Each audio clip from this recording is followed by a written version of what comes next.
Welcome to the last session here at SaltConf 16. I'm Rob Booth. I work for SaltStack. I'm a sales consultant down in Texas for the Texas, Oklahoma, Louisiana, Arkansas region. Title of the talk is Orchestrating Data Center Operations with SaltStack, Zenoss and Slack. I realized later that that's a really long title that you can't tweet out very easy to say, hey, this is talk, please come to it. So in the future, I will shorten these. But essentially what it comes down to, before I do that, I have Seth Miller, who is co-presenting with me. Seth works for Nuance. I have a couple Nuance folks here in the room. And we're both out of Texas. We got together to, we started kicking around some ideas on some of the technology stuff that we share and some of the stuff he's doing at Nuance and some of my past life technology work that I did to come up with this talk. And really what it comes down to, what we're talking about here, after we put the talk together, after we put all of this technology together, is chat ops is essentially what we're doing. Who's heard of chat ops before? Okay, a lot of people. I was looking around trying to get the real definition of it, and what I've come up with online, of course, Googling, it's essentially automating your process through some kind of communication tool, making sure that things are logged, but really just applying automation to your process, okay? And there's three tools that we're looking at here, because one of the things that you have in our space is monitoring. Zenoss is a great open source monitoring platform. I have a lot of experience with it. I've built several of the monitoring plugins that they have, AWS, EMC, Windows. I have a lot of experience with it, and it's a great tool. And monitoring in itself is a major task that we have to do in our day-to-day work if you're on the operations side of the house. Also, we're looking at configuration management, SaltStack. We're here at the Salt Conference because we all use this tool. It's an extremely powerful tool. These two tools together, though, provide a very valuable solution to the problems that we face every day, okay? And doing configuration management is really important, but trying to work with the monitoring system, in the systems that I've seen, the implementations I've seen, sometimes that's disconnected. So Seth created a module for Salt because he was a Salt user and a Zenoss user. He created the module to talk to the Zenoss API from Salt. So of course, fantastic, great. Got this great integration between the tool. Then we started looking at, well, let's make this a little bit easier, and we were doing, our sales engineers were having a meeting, we were going through our libraries, and we saw someone in our open source community, he happens to be sitting in the back of the room, committed a Slack engine, okay? So a lot of tools allow you to send messages into Slack, to update, when your build gets done and, Salt has it to where it'll post to Slack. What he built here was the opposite way of going from Slack and sending commands into SaltStack to execute things. So let's take a look at a couple of these. So the first thing that we're going to do is we're going to go through each one of these tools, and we're going to show you how they're done kind of separately. The first one is that we're going to look at the Zenoss UI. Pop that open.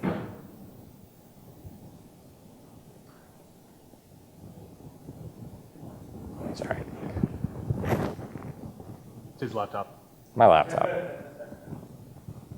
We gotta get out of presentation mode.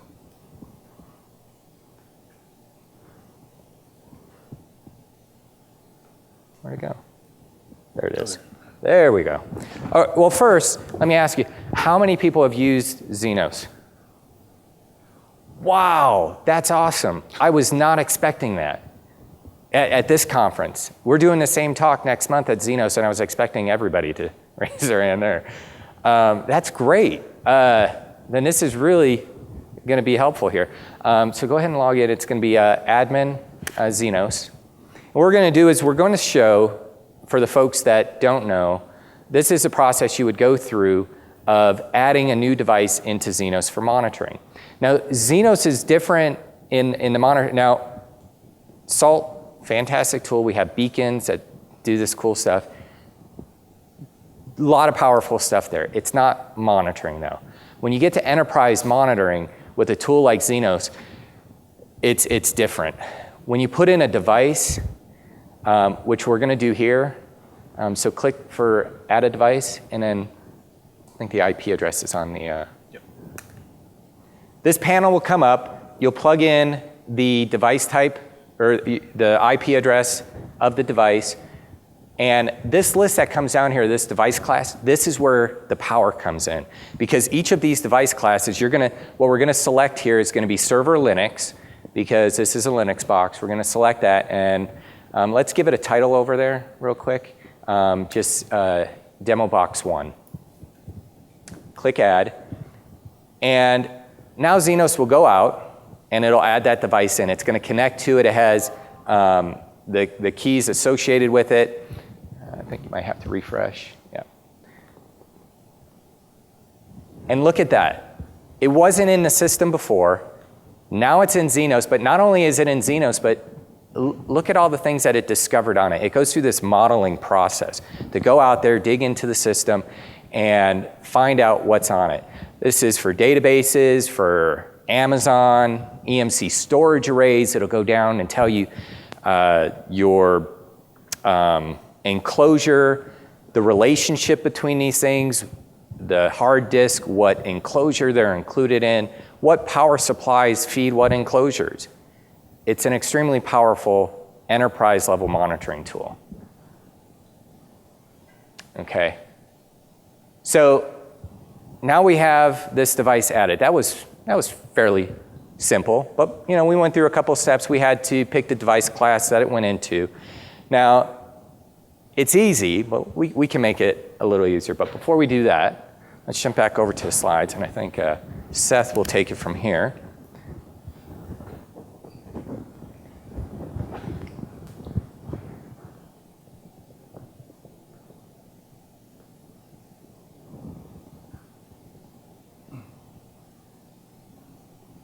Okay. So now Rob's going to execute a high state to configure the box. So, yeah, that's where we're at.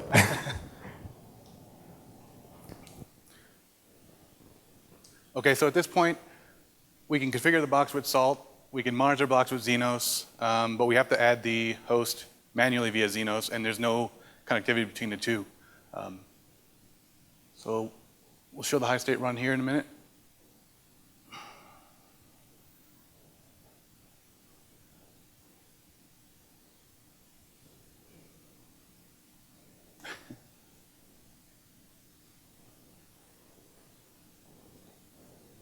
Cool. So now the package C-matrix is installed, but we're not quite confident that it's monitored. It may be monitored, it may not be. So what we really want to do is have it integrated with Salt so that when you run the high state, the monitoring is implied.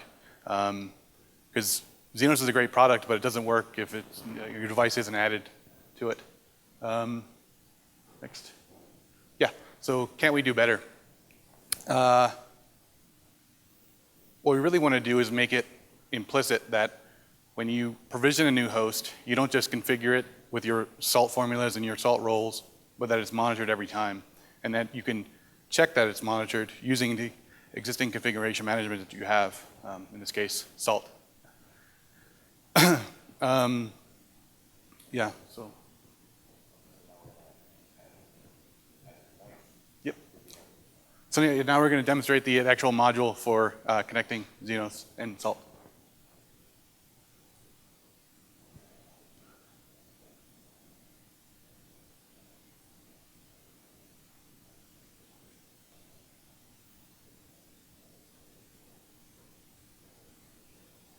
This is actually the first time I'm seeing this, so.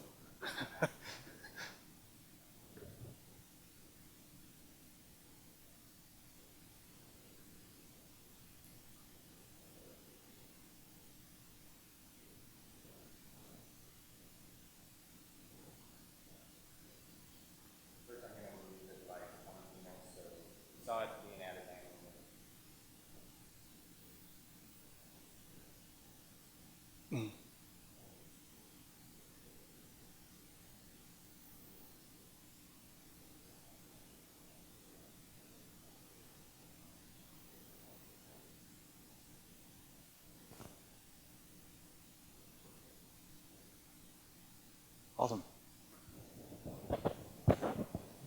Let's check the UI. You want to check the UI to see if it, there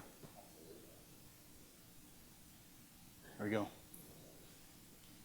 So then typically the reason why I actually created the initial module, the execution and the state module for Salt is I came to Nuance like, a year ago, and we had tons of devices that some were monitored, some weren't monitored, so I introduced Zenoss, introduced SaltStack, put minions on everything, and some of the things were monitored, some of the things were not.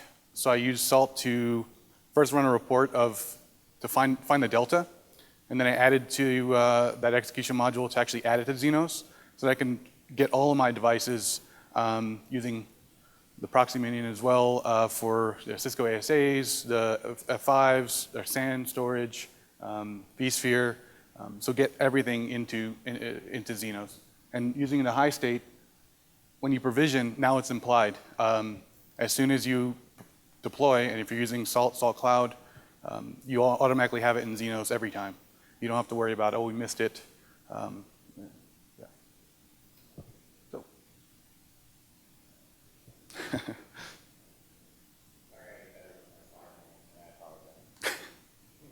Cool. So that's a good start, but it's a little opaque.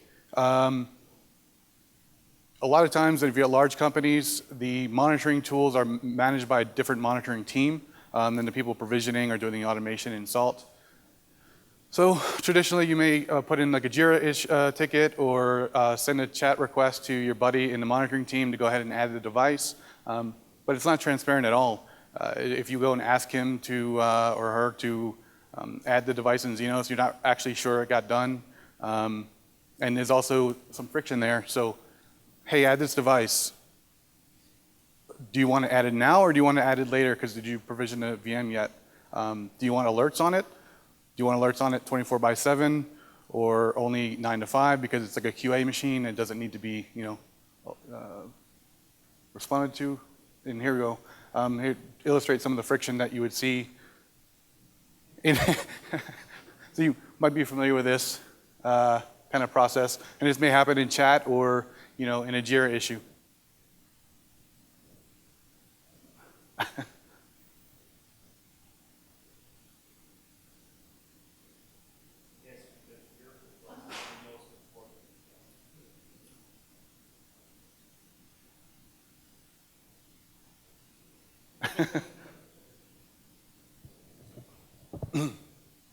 Okay, so wouldn't it be great instead of just asking, someone on the monitoring team or someone else manages your Zenoss installation to do and add it?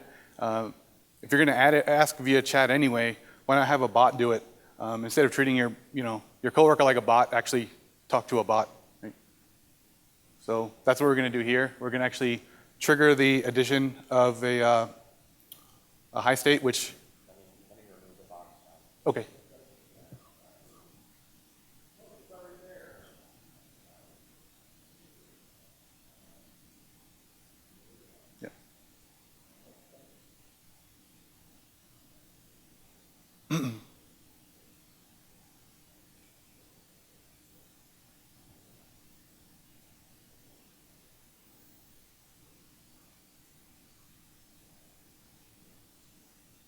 Cool.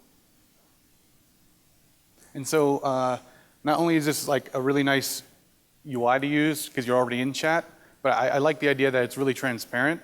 So if somebody does something like run a high state, in this case we're just running a high state and adding it to monitoring. But if they're doing a deploy or they're restarting something, the rest of the team is notified immediately because it's in the same chat UI that everyone's already in. It's not a separate web UI or SSH terminal that no one's seeing. So yeah, I like the transparency of chat ops. All right. We'll switch up. That was pretty nice. You know, the Slack to Salt integration is pretty awesome. Okay, to where you can execute a high state.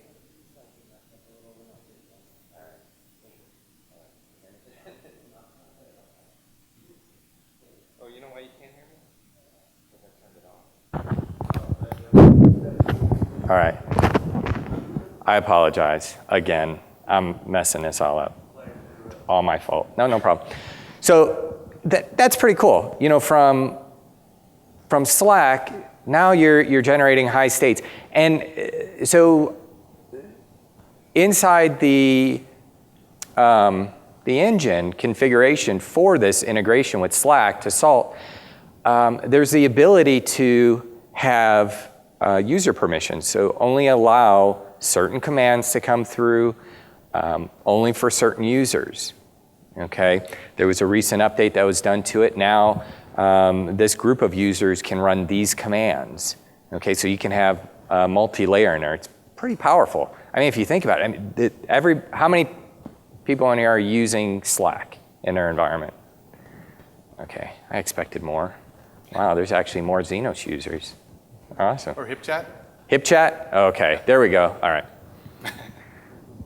We're gonna get working on that, right? All right.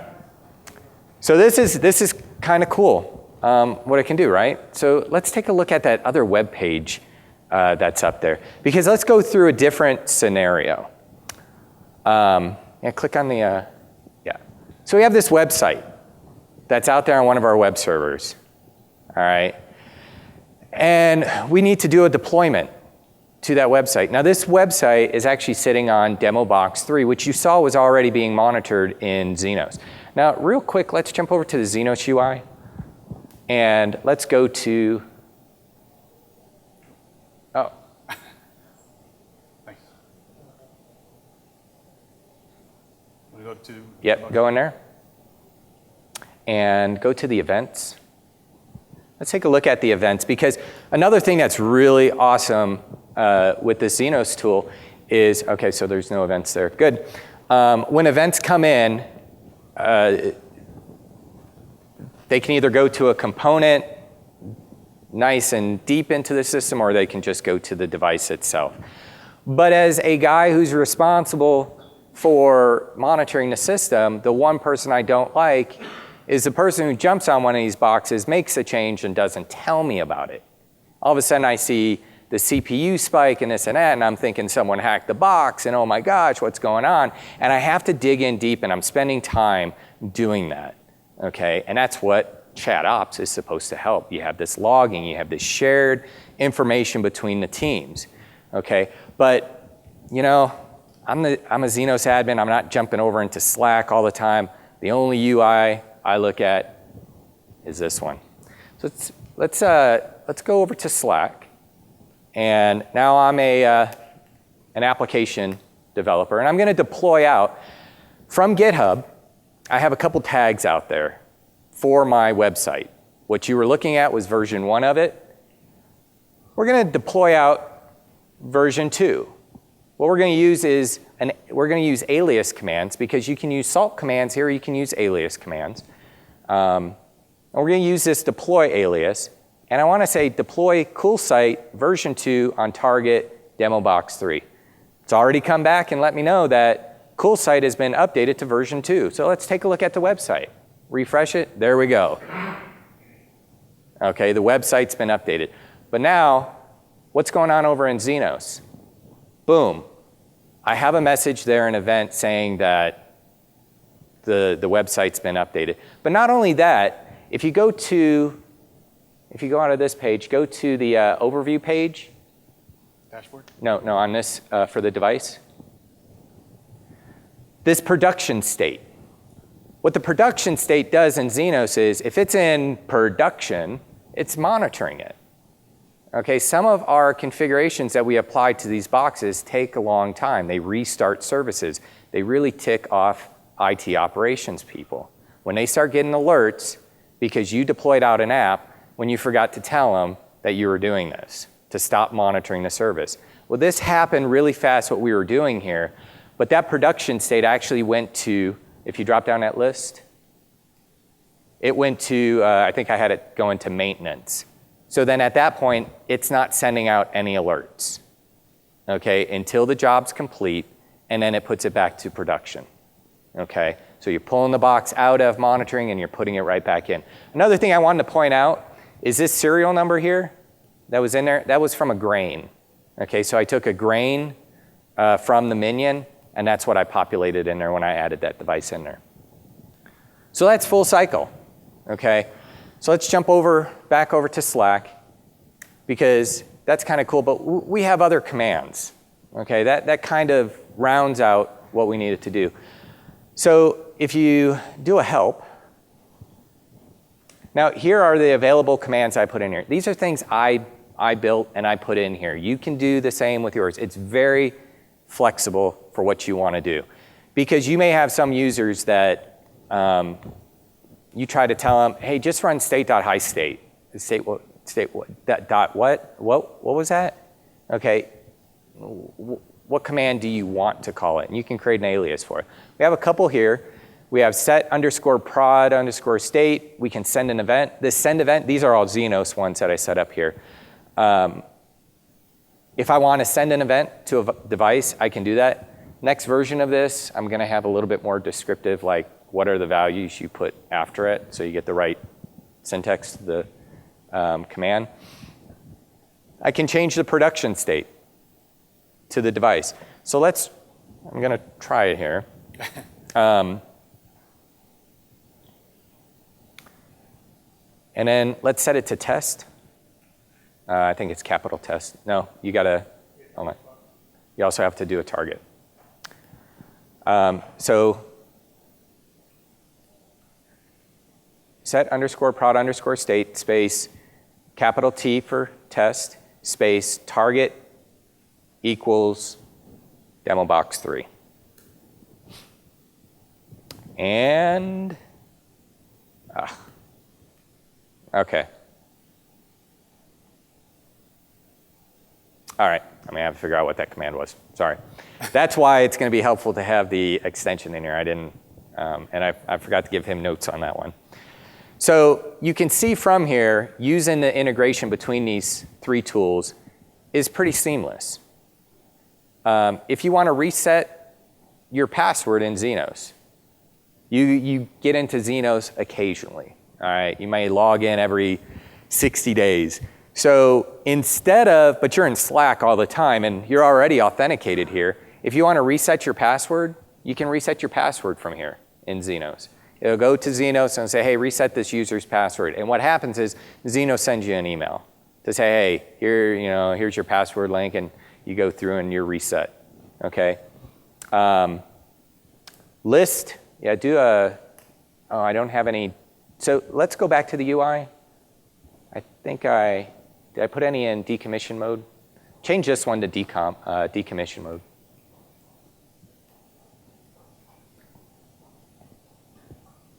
Now, all of this power of talking to the Zenoss API came from Seth's module, okay? There's a ton of stuff, and I'm only scratching the surface of what he has in his module for Zenoss. Yeah, just do list_decom.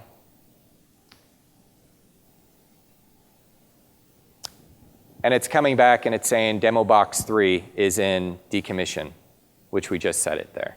It'll come back with a list. And let's see. So who here has the ability to implement something like this today? All right. So I think the folks that are running Zenoss, and and running Salt as well.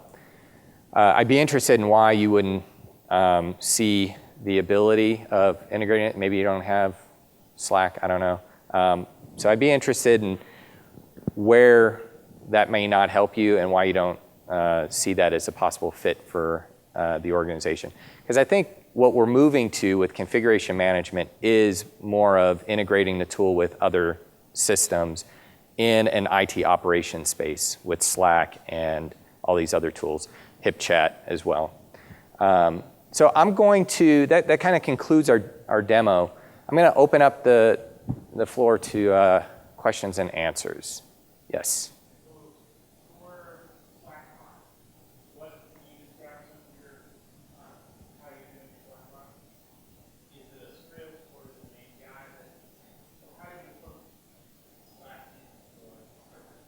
Okay, so the question is, how did we hook Slack to be able to, or Salt, to be able to pull messages down from Slack?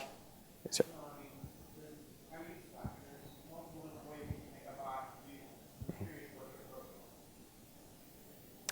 okay. It's a module that I took from this guy back here. So I'm going to let him answer.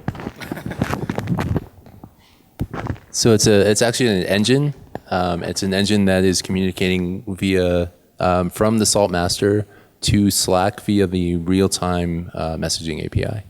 And so basically, what an engine is, if you're not familiar with them, it's a process that runs on the Salt master, listening, waiting for stuff to happen. And so it's listening to the real-time Slack API, waiting for a specific message, and when it sees it, it sends it off to the Salt system and then causes whatever you're asking it to happen.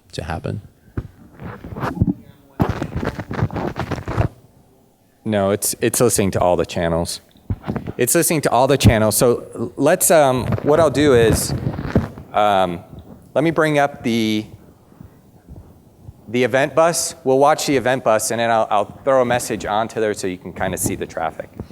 How many people using Salt watch the event bus? Okay. If you haven't, I suggest you do. It's very informative for, and I can never remember the exact command, so I make a nice little quick setting for it. Let's do,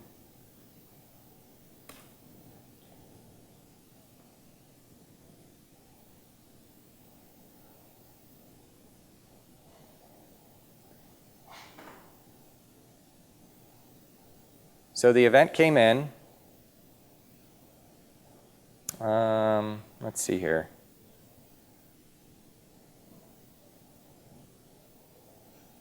All right. What is this going to create the job? I'm trying to remember the exact point when this goes off.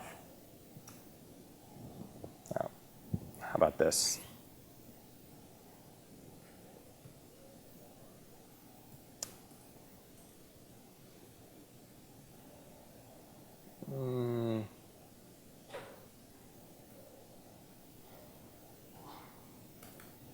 Here's the runner that we have.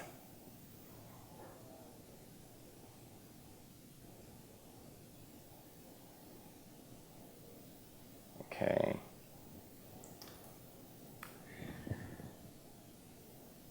I'm having a hard time remembering the exact point because I did a demo just a little while ago that was similar to this with Lambda. Let me bring up that in a little bit to go in and actually go into the configuration. The other thing is the one file I want to open up has my Slack API key in there, and we're recording it, though I could change that, but I want to hold off on putting that up there. Are there any other questions? Did you have a question or you're just resting your arm? Yeah. All right. Well, that concludes our session. If you want to take a look at any of this code, all of this is stored in my public GitHub repo. It is TreborTech. That's Robert spelled backwards. TECH. I'm also on Twitter at the same name. And Seth?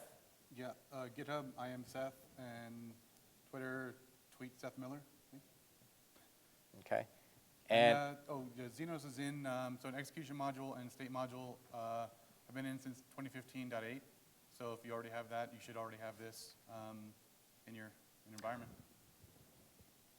yes, Not absolutely. the runner. Right. The execution and state module. All right. And I just ask that you leave some comments for the event on your application for this session.